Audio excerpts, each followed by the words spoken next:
नमस्ते सभी को, मैं शंभुनाथ और आप लोग देख रहे हैं लर्न विद शंभुनाथ। तो आज हम पढ़ने वाले हैं क्लास 10 का इकोनॉमिक्स का first chapter that is development. So जो आइडिया ऑफ डेवलपमेंट, ये जो डेवलपमेंट का जो आइडिया है या फिर प्रोग्रेस का जो आइडिया है, ये हमेशा से ही हमारे साथ रहता है। हम हमेशा से ये चाहते हैं जैसे कि हमारा जो प्रेजेंट सिचुएशन है, हम अभी जैसे रहते हैं, आगे चल के हम जैसे कोई बेहतर ज़िंदगी पा पाएंगे, ज़्यादा पैसा कमा पाएंगे, ज़्यादा सुख हमें मिलेगा। तो ये जो डेवलपमेंट का जो या फिर प्रोग्रेस का जो चाहत है, हमारा डेवलपमेंट का जो चाहत है, वो हमेशा से ही हमारे साथ रहता है। और फिर ये डेवलपमेंट जो है हम इकोनॉमिक्स सब्जेक्ट में पढ़ रहे हैं, लेकिन इस डेवलपमेंट को समझने के लिए, किसी कंट्री के डेवलपमेंट को, किसी स्टेट के डेवलपमेंट को समझने के लिए हमें उस जगह का हिस्ट्री और उसका दूसरे कंट्रीज़ के साथ रिलेशन यानी कि पॉलिटिक्स को भी जानना पड़ेगा। तो डेवलपमेंट को समझने के लिए हमें ना बस इकोनॉमिक्स को अप्रोच करना पड़ेगा, बल्कि हिस्ट्री और पॉलिटिकल साइंस में भी ध्यान देना पड़ेगा। क्योंकि आज हम जैसे रहते हैं वो हमारे पास्ट से ही फिक्स्ड हुआ है, मतलब हमारे पास्ट के काम से हमारा प्रेजेंट सिचुएशन जो है फिक्स्ड हुआ है, और हमारा प्रेजेंट सिचुएशन से फ्यूचर जनरेशन जो है वो फिक्स्ड होगा। तो इसलिए हमें हिस्ट्री और पॉलिटिकल साइंस इन दोनों में भी ध्यान देना पड़ेगा। तो अब बात करते हैं what development promises different people different goals. तो हमारे जो डेवलपमेंट होता है उससे से अलग अलग लोगों को कैसे कैसे वो अलग अलग तरीके से इफ़ेक्ट करता है, और किस तरह से हम अपना डेवलपमेंट चाहते हैं, मतलब अलग अलग लोग कैसे करके अपना अलग अलग डेवलपमेंट का उनका एस्पिरेशन है, उनका चाहते हैं, इसके बारे में हम समझते हैं। तो अगर आप ये एग्जांपल देखें, टेबल 1.1 आपके बुक में टेबल दिया गया है, वहाँ पे दिया गया है कई सारे डिफरेंट लोगों के, मतलब डिफरेंट ग्रुप ऑफ पीपल के लिस्ट दिए गए हैं। उसमें आप देख लीजिए लैंडलेस रूरल लेबरर्स, मतलब जो गांव में जो जो रूरल लेबरर्स होते हैं, मतलब जिन लोग दूसरों के ज़मीन में काम करते हैं, उनका खुद का ज़मीन नहीं होता, उनको क्या क्या चाहिए। उनको चाहिए लोकल स्कूल जिसमें कि वो अपने बच्चे को पढ़ा पाएंगे, और फिर उनको मतलब अच्छा एक तो वर्किंग कंडीशन होगा और उसके साथ अच्छा पैसा भी उनको मिलेगा। ये सब उन लोग चाहते हैं।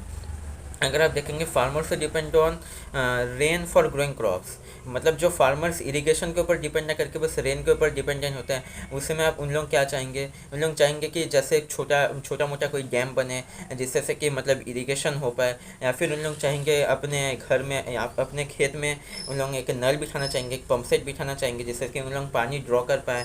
फिर उसके बाद आप देख लीजिए आदिवासी फ्रॉम नर्मदा वैली। तो नर्मदा वैली का आप हिस्ट्री आप जानते ही हैं, जहाँ पे कि बहुत ज़्यादा डिस्प्लेसमेंट हुआ था वहाँ पे सरदार सरोवर डैम बनने के वजह से।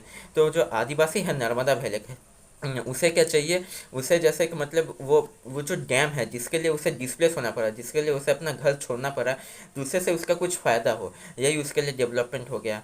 तो ये सब जो हम एनालाइज करते हैं, मतलब अलग अलग लोगों का जो अलग अलग जो डेवलपमेंटल गोल्स होते हैं उसको एनालाइज करने से हमें पता चलता है कि हर एक लोगों के लिए हर एक चीज़ डेवलपमेंट नहीं होता।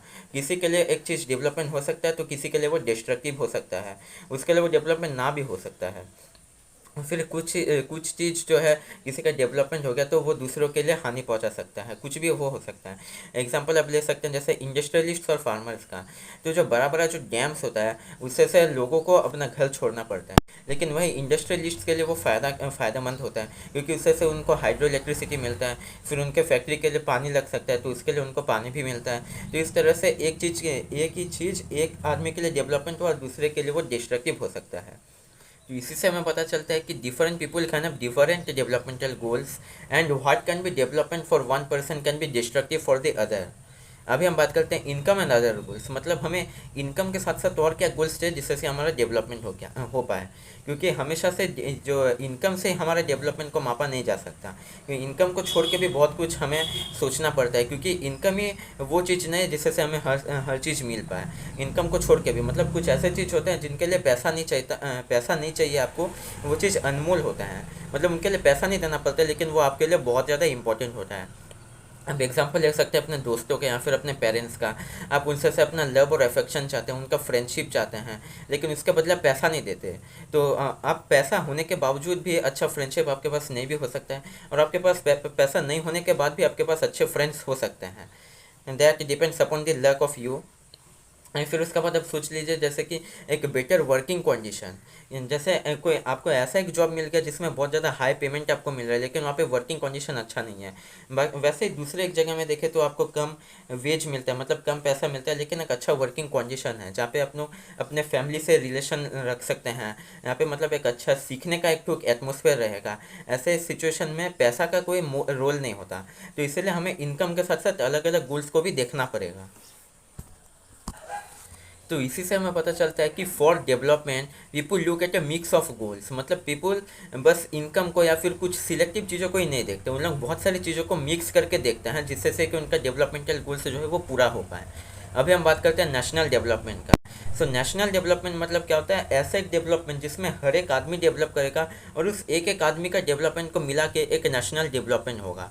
तो इस नेशनल डेवलपमेंट के लिए हमारे नेशंस में आप सोच लीजिए बहुत सारे अलग अलग तरीके के लोग रहते हैं, कोई अमीर होता है, कोई गरीब होता है, कोई हायर क्लास का होता है, कोई लोअर क्लास का होता है, कोई मतलब जो है ब्राह्मण का होता है, कोई शूद्र का होता है, मतलब जो कास्ट डिस्क्रिमिनेशन जो होता है, फिर जेंडर डिस्क्रिमिनेशन भी जो है मतलब बहुत ज़्यादा रोल प्ले करता है डेवलपमेंट के लिए। तो ये सब चीज़ों को मिला के कैसे करके हमें कॉम्प्रहेंसिव डेवलपमेंटल प्रोग्राम आप हम लोग इम्प्लीमेंट कर पाए। तो उसके लिए क्या चाहिए कि हर एक लोगों का जो डेवलपमेंटल जो गोल्स है उसे ध्यान देना पड़ेगा, ना कि बस एक ग्रुप ऑफ पीपल के लिए। जैसे कि हमने इंडस्ट्रियलिस्ट और फार्मर का एग्जांपल ले लिया, या फिर जो आपका हायर क्लास और लोअर क्लास का ले लिया, मतलब ऐसा ना हो कि बस हायर क्लास लोगों का टैक्स छोड़ दिया जाए और लोअर क्लास मिडिल क्लासेस लोगों से ही जो है टैक्स लिया जाए, ऐसा नहीं होना चाहिए। मतलब डेवलपमेंट के लिए हर एक लोगों का जो है इच्छाओं को पूरा करना पड़ता है। फिर उसके बाद जो है हमें दूसरा बात भी पता चला कि डिफरेंट पीपल के लिए different and conflicting developmental goals, मतलब अलग अलग लोगों के लिए कन्फ्लिक्टिंग डेवलपमेंटल गोल्स भी हो सकता है, तो उसे भी हमें ध्यान रखना पड़ेगा। तो अभी हम बात करते हैं how to compare different countries और स्टेट्स, मतलब अलग अलग कंट्रीज़ को या फिर स्टेट्स को हम लोग मेज़र कैसे करेंगे या फिर कंपेयर कैसे करेंगे कि कोई सा डेवलप्ड है कोई सा अनडेवलप्ड है। क्योंकि हमने देखा कि अलग अलग लोगों के लिए अलग अलग डेवलपमेंट होता है। तो हमने ऐसा ये कैसे पता चला कि एक कंट्री डेवलप है और एक कंट्री डेवलपिंग या फिर अंडर डेवलप्ड है। हमें ये कैसे पता चला कि यूएसए या फिर यूके जो डेवलप्ड है और इंटर डेवलपिंग है। हमें ये कैसे पता चला कि democratic Republic of Congo undeveloped country है। तो इसके लिए हमें क्या करना पड़ेगा, अलग अलग चीज़ों को देखना पड़ेगा। आप अपने क्लास के स्टूडेंट्स को ही देख लीजिए, अपने क्लासमेट्स को ही देख लीजिए। हमें मतलब उनका डेवलपमेंट को या फिर उनका कैरेक्टर को मेज़र करने के लिए अलग अलग चीज़ों में देखना पड़ेगा।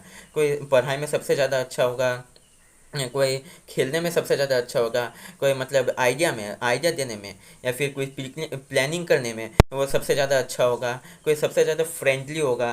तो अलग अलग लोगों का अलग अलग जो है मतलब कैरेक्टर्स होता है। तो उसी से ही हम लोग मेज़र करके कैसे करके पता करते हैं कि यही है स्टूडेंट ऑफ द मंथ या फिर यही है स्टूडेंट ऑफ द ईयर। इसे पता करने के लिए हमें एक मिक्स ऑफ गोल्स को देखना पड़ता है। तो फिर हमें ये पता चलता है कि एक इवन एक आदमी का भी, कंट्री का तो बात ही छोड़ दो, इवन एक आदमी का भी मेज़र करने के लिए हमें उसके अलग अलग कैरेक्टरिस्टिक्स को देखने पड़ते हैं। तो इसी के साथ नेशनल डेवलपमेंट को मेज़र करने के लिए भी हमें अलग अलग कैरेक्टर्स को देखने पड़ेंगे। लेकिन जैसे कि आप जानते हैं अपना सपना मनी मनी, इसीलिए इनकम जो होता है मतलब पैसा जो होता है उससे से ही एक कंट्री का डेवलपमेंट जो है वो बहुत ज़्यादा एक इंपॉर्टेंट एट्रीब्यूट है कंट्री के डेवलपमेंट को मापने के लिए। और जो वर्ल्ड डेवलपमेंट रिपोर्ट जो कि वर्ल्ड बैंक हमेशा पब्लिश करता है, उसमें वो दिखाता है जैसे एवरेज इनकम यानी कि पर कैपिटा इनकम जो है, मतलब एक कंट्री का जो टोटल इनकम एक yearly total income divide by its total population, जैसे हम बोलते हैं पर कैपिटा इनकम। तो ये पर कैपिटा इनकम के हिसाब से जो वर्ल्ड बैंक जो सा वर्ल्ड डेवलपमेंट रिपोर्ट पब्लिश करता है उसमें वो बताता है कौन सा कंट्री डेवलप्ड है और कौन सा कंट्री अनडेवलप्ड है। तो इसमें उसने क्राइटेरिया फिक्स किया है कि जोन सा कंट्री का per capita income $12 12,056 per annum और मोर होगा, मतलब उससे से या तो वो या फिर उससे ज़्यादा वो डेवलप्ड कंट्री होगा, और जोन सा का यानी रिच कंट्री होगा और जोन सा का इनकम जो है $955 और लेस पर ईयर होगा पर कैपिटा इनकम, वो बोला पुअर कंट्री होगा। तो इंडिया का अगर बात करें तो 2017 में इंडिया का पर कैपिटा इनकम था $1820 पर एनम, इसीलिए वो लोअर मिडिल क्लास में आता है वो। और फिर ये जो रिच और डेवलपिंग को अगर हम मिक्स करें तो हमें पता चलता है कि जो जो मतलब रिच कंट्रीज़ होते हैं except for the middle east countries और सर्टेन अदर कंट्रीज़, मतलब जो छोटे छोटे कुछ देशों को और मिडिल ईस्ट के जो अरब या जो देश होते हैं उनको छोड़ के बाकी जो रिच कंट्रीज़ हैं उन लोगों को हम लोग डेवलप्ड कंट्री कंसीडर करते हैं।